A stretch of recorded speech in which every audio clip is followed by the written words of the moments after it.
Estamos de regreso, gracias por acompañarnos. Esto es Semana. Sin duda alguna, el tema del cese al fuego bilateral sigue siendo noticia por muchas cosas, por muchas razones.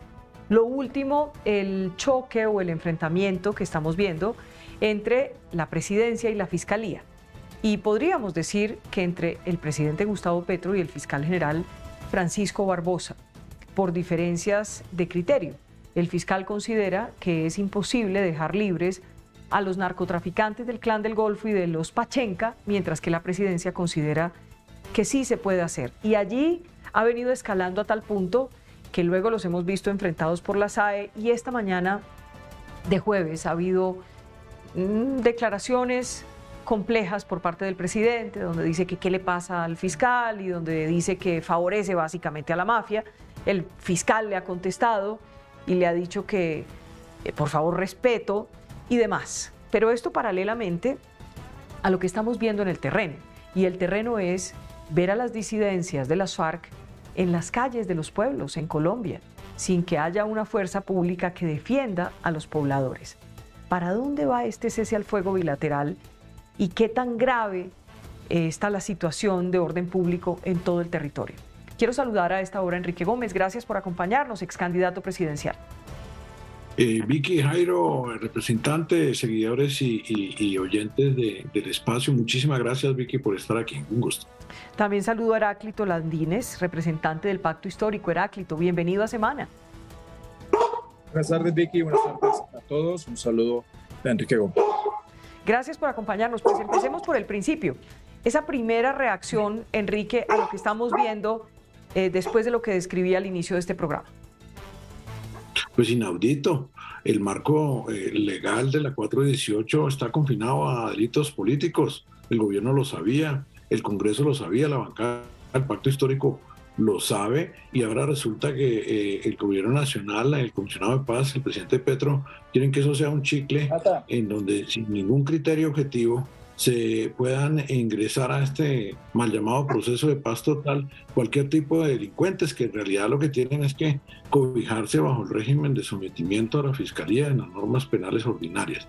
No hay ninguna justificación, no hay ninguna explicación de por qué organizaciones mafiosas narcotraficantes pueden estar cobijadas en la ley 2272, que es la que aprobó en mala hora el Congreso de la República para extender y ampliar el marco jurídico contenido en la ley 418. Para los que no son abogados o son legos, pues este era un marco que estaba siempre y que venía de muy atrás, desde la ley 77 del año 89, como un marco para eventuales negociaciones entre actores violentos que cometían delitos políticos, y que nunca se ha podido extender, ni se ha debido extender, ni mucho menos, ni más faltaba, a negociar con narcos y delincuentes. Y a mí me sorprende además el cinismo y la hipocresía del gobierno y de su coalición de gobierno, que cuando se trató de extender y abrir un criterio de negociación con los grupos paramilitares en aquel proceso de justicia y paz, todos los que votaron dijeron que era imposible que el gobierno de Uribe negociara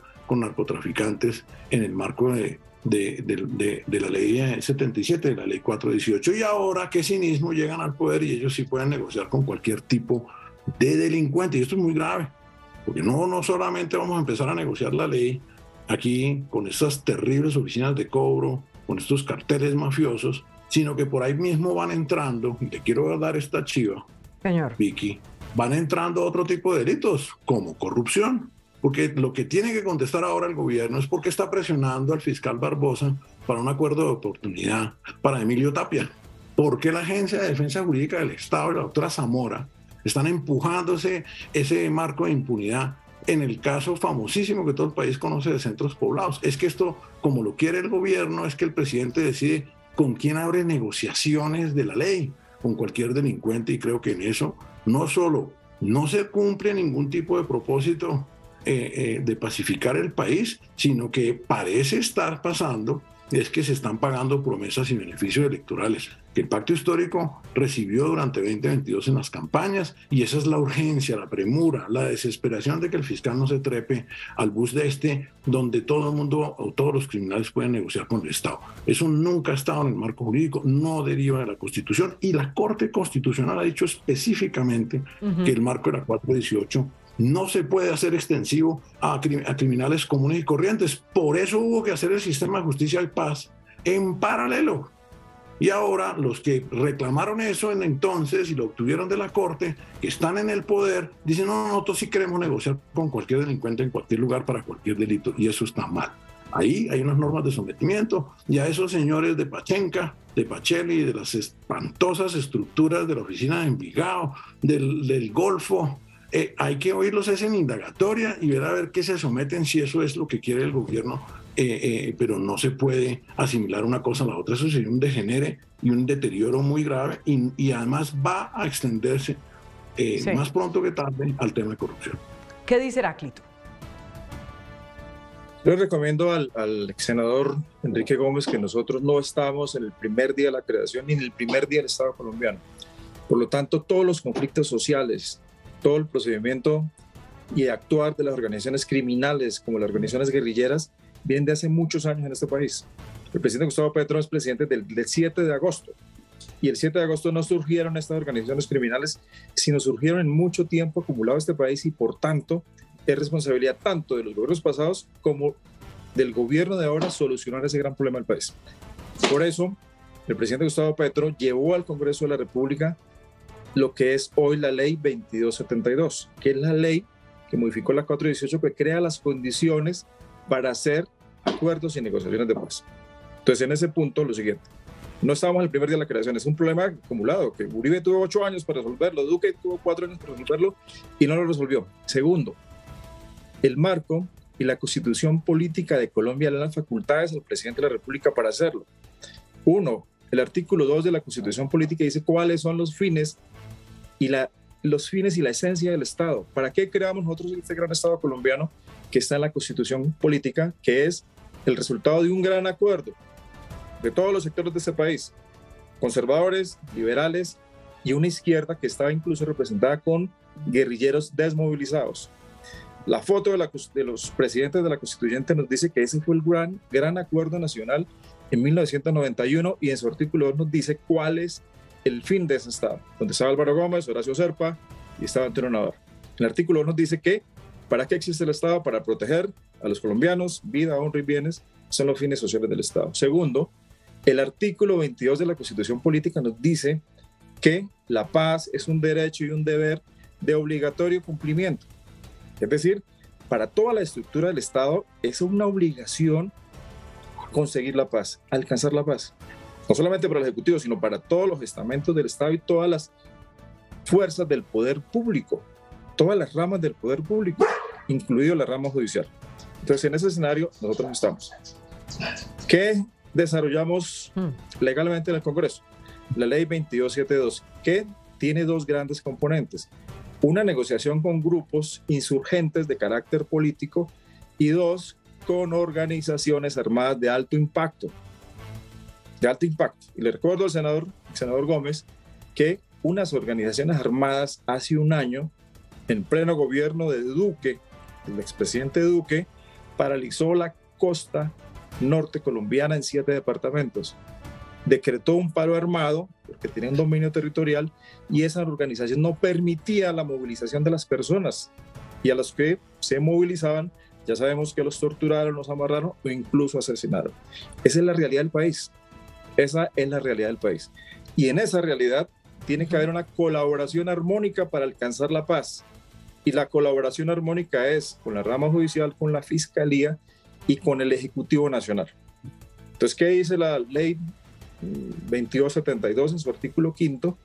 Que con esas organizaciones armadas de alto impacto se harán negociaciones de sometimiento, de acogimiento a la justicia. No estamos dándole un carácter político, y el presidente no está haciendo otra cosa sino lo que le permite la ley 2272, ley que aprobó el Congreso de la República con unas mayorías donde hacen parte el Partido Conservador, el Partido de la U, el Partido Liberal y el Pacto Histórico.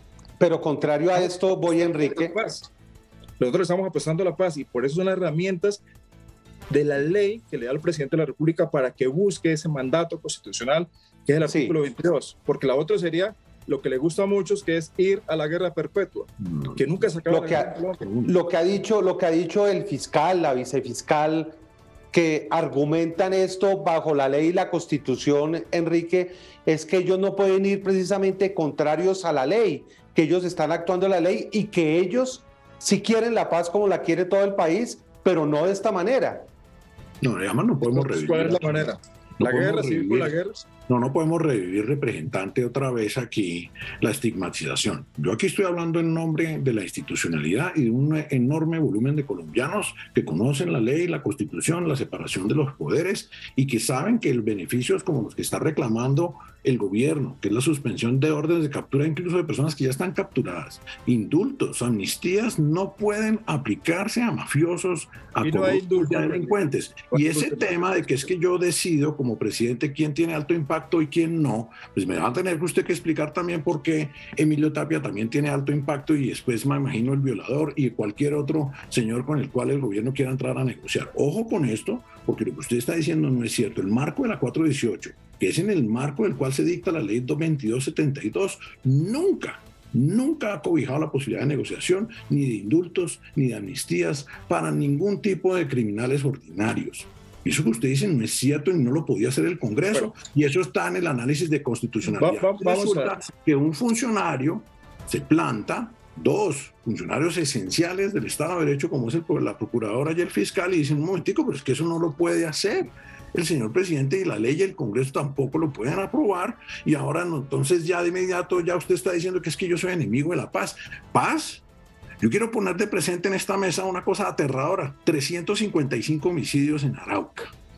En esos grupos, además, que son llamados delincuentes políticos. ¿Sabe cuánto le da la prorrata por 100.000 habitantes? 118 homicidios en un departamento donde hay municipios FEDER, donde se hizo ese marco precisamente de negociaciones de La Habana para una paz larga y duradera. Esos municipios, a eso se les tiene que responder el Congreso, les tiene que responder la coalición de gobierno y el gobierno Petro, porque además encima de eso, encima de las FARC y el ELN matándose encima de la población civil, ahora también van a negociar con organizaciones criminales como Sinaloa y el Golfo. Entonces, eso la ley no lo permite. Y le moleste o no al presidente Petro, el fiscal no está obligado a violar la ley porque él quiere. Y ese criterio, yo le pido que me lo defina, de quién define qué es alto impacto y bajo qué criterios, porque la alta institución o los ministerios de gobierno y de justicia, que son los que se sientan y dicen, con este sí negocio, que es una cosa muy, muy diferente al sometimiento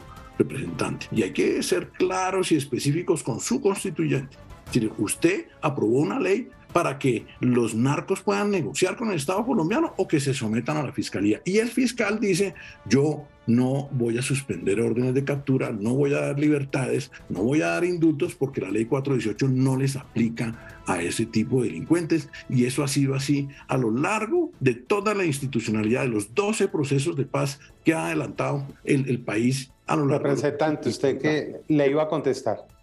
Yo creo que tenemos que aclarar dos cosas. Uno, ni Emilio Tapia ni el señor Garavito harán parte de ninguna negociación con el Estado colombiano. Ellos están condenados por otros delitos y estarán allá, y ojalá cumplan toda su condena tras las rejas.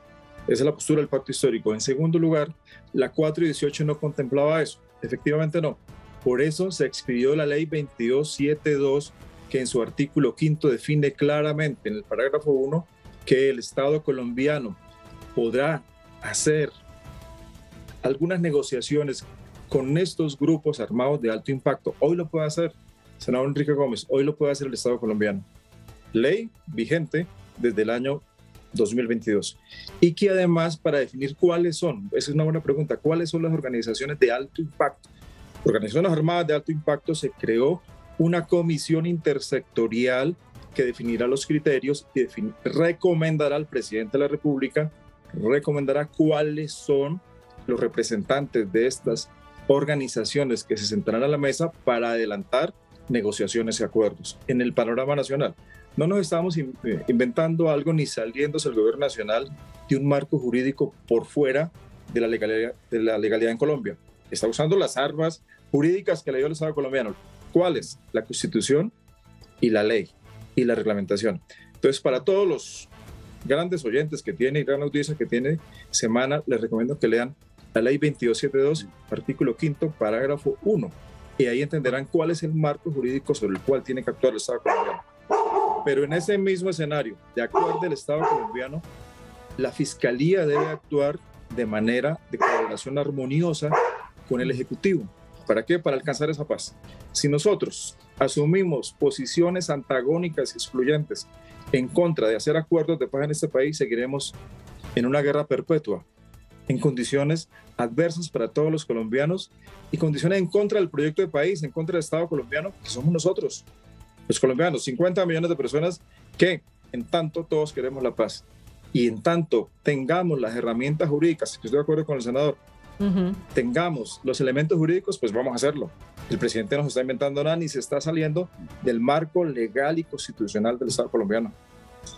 Vicky, Jairo, representante, Otoniel no puede negociar nada. Otoniel está preso. Otoniel es un asesino de marca mayor. Extraditado, está en cárcel de Estados Unidos. Otoniel es un tipo que levantó en el pleno proceso electoral esos paros para favorecer al pacto histórico y ahora se quiere decir que es que los secuaces y los segundos que heredan el poder militar y mafioso de Otoniel se pueden sentar, es que ojo, a negociar con el Estado colombiano. O sea, la muerte, la presión, la vulneración de cualquier delincuente de la población civil, eso es un habilitador para sentarse con el Estado colombiano. Eso no dice la ley 418. Y si querían hacerlo, tenían que haberlo hecho de frente al país en una ley diferente que no fuera la que extendiera la 418, porque la esencia de la 418 no la puede desconocer la 2272, que la reforma, porque el marco jurídico para la paz está en la 418. Entonces, si se equivocaron, pues tienen que volver al Congreso, a la plana, y decirle al país que van a aprobar una ley para negociar con narcos, asesinos y secuestradores, delincuentes comunes, toda la ley. Entonces, a ver qué dice el Congreso y a ver qué dicen los votantes de estos congresistas. Lo que se quiere hacer es un criterio ambiguo, definido en una situación en el Ejecutivo, una comisión que nadie conoce y que, como bien lo dice la resolución de la vicefiscal, dice, es que usted ni siquiera me explica qué es alto impacto ni por qué decidió que estos sí y aquellos no.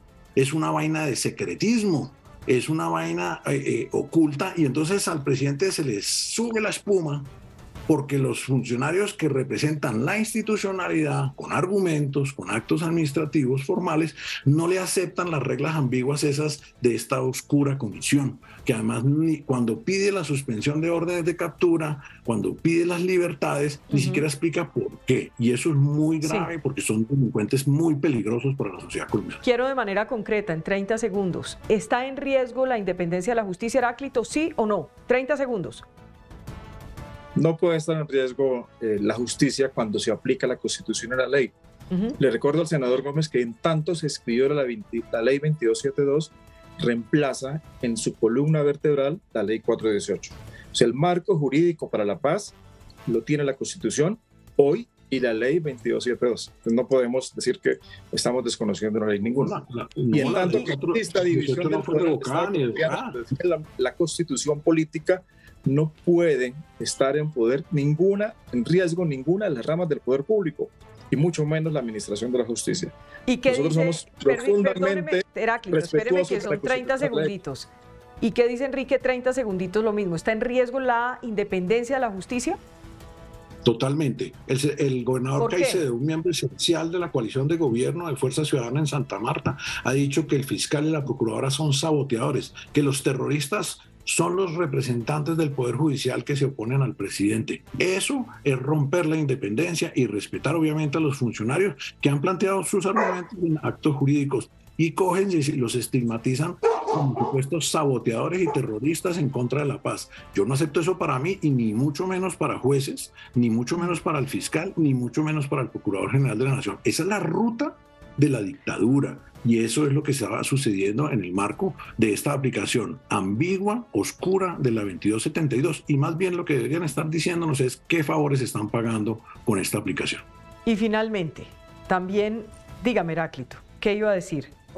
Yo creo que hablar de intereses oscuros cuando se está actuando con transparencia, con discusiones públicas como las de hoy, no podemos argumentar que se está al lado de la fuerza oscura, como plantea el senador. Hoy los debates, las discusiones se han dado en el Congreso, en los medios, y de cara a la opinión pública de este país sobre lo que está haciendo el gobierno del presidente Gustavo Petro. No hay intereses ocultos, todo está sobre la mesa. Alto impacto. Si el senador Gómez dice que Otoniel actuó con complicidad del presidente Duque en su momento y que el Estado no pudo someter a Otoniel, eso es otra cosa. Acto impacto, no me da la impresión que todo es transparente y discusiones sobre la mesa en este país. Alto impacto es tan ambiguo que me da la impresión de que lo único que caracteriza alto impacto para el presidente Petro y su gobierno es que haya estado en los pactos de la picota y que se haya reunido con su hermano y que haya promovido el voto en las regiones y zonas de influencia a favor de su candidatura presidencial. Eso es lo que el pueblo tiene que entender y es lo que estamos viendo. Y entonces sería muy bueno que también, si usted dice que todo es tan transparente, nos diga qué acuerdos había hecho el presidente Petro antes de ser elegido. Todo está sobre la mesa. Grupos criminales y a qué compromiso de indulto, amnistía o de negociación, vuelvo e insisto, Colombia, el presidente no puede negociar con narcos. No lo permite el 418, y si hubiese sido cierto que la 2272 derogara la 418, pues no estarían hablando de prorrogar el marco transitorio que está ahí plasmado para la paz, doctor. Eso fue lo que hizo la 2272 y usted no puede desconocer la fuente de la ley que está modificando. Y lo han planteado de manera respetuosa, con actos claros, escritos y legales, el procurador y la procuradora y el fiscal, y resulta que son saboteadores, dicho en boca de un líder importantísimo de la coalición de gobierno. Pues, señor, Vicky, yo quiero decir una cosa para este tema. En tanto que el presidente Gustavo Petro está actuando sobre la mesa y de manera transparente, incluso lo escribe en su trino, no hay nada oscuro. Segundo, el marco jurídico para la paz hoy es la ley 2272 y la Constitución Política de Colombia. Entonces le recomiendo leer el artículo 5º particular y en su parágrafo 1 que habla de las organizaciones armadas de alto impacto. Pero además, se aprobó la ley y la ley no reemplaza la 418, la prorroga. Digan las cosas como son o cuéntenos si no leyó el proyecto de ley de la 2272. Alcanzar la paz es un tema la que 418 no fue derogada. Puntuales o discusiones políticas. Es un mandato de la Constitución al Estado colombiano y a todas las ramas del poder público cuando dice: la Constitución es un derecho y un deber de obligatorio cumplimiento. Todos tenemos que colaborar de manera armónica para alcanzar la paz. Es un proyecto de país público, pero si nosotros estamos buscando la coma, estamos buscando los vericuetos para enredar el tema, no somos viables como Estado colombiano. Debe haber colaboración armónica. Señores, nos tenemos que ir. Simplemente, en unos últimos 30 segundos, ¿qué le dice usted al presidente Gustavo Petro hoy desde Semana, Enrique? Que no es tolerable que la cabeza de las fuerzas militares y jefe de gobierno le envía a la comunidad de Arauca que tiene que seguir aguantando los homicidios, la mayor tasa de homicidios en el país en este momento, mientras él le va y le pide perdón a la ELN, y que no tiene permiso de negociar la ley con ningún narcotraficante porque la 418 reformada, ojo, reformada, no revocada por la ley 2272, no le da permiso y no tiene derecho a insultar y a agredir a los funcionarios que de manera respetuosa, por escrito y en actos administrativos vinculantes, le están notificando que no tiene esas competencias. Y hoy seguimos a la espera de la Corte Constitucional. ¿Qué dice Heráclito al presidente hoy desde Semana? Al presidente Gustavo Petro le decimos que adelante con el proceso de paz, adelante, haga todo lo necesario por hacer los acuerdos con grupos insurgentes y con organizaciones armadas. Y a la gente que vive el conflicto en el Catatumbo, Tibú, en Arauca, Saravena, en el Cauca, en el Chocó, en todo el país, que el gobierno nacional, con este proceso, vamos a llevar paz a los colombianos. Que el gobierno nacional, cuando propone un cese multilateral, ese quiere evitar los muertos de las comunidades, de los campesinos, de todos los colombianos. Y en ese fin nosotros estamos. Señor presidente, adelante, que nosotros estamos para acompañarlo, para apoyarlo en este proceso. Pues mil gracias, Heráclito, mil gracias, Enrique, gracias por estar con nosotros en Semana a esta hora. Gracias a ustedes, Vicky, saludo a Jairo, saludo al representante y a los oyentes. Que estén muy bien. A ustedes, Vicky, muchas gracias por acompañarnos. Esto es Semana.